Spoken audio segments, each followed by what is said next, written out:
You ask Tiger to solve. This deals with linear equations with one unknown.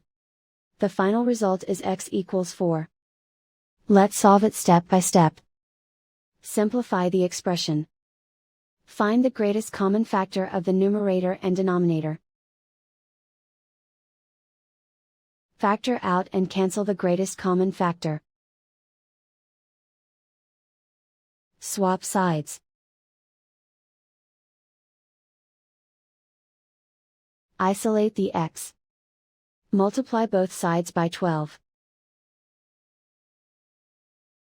Group like terms.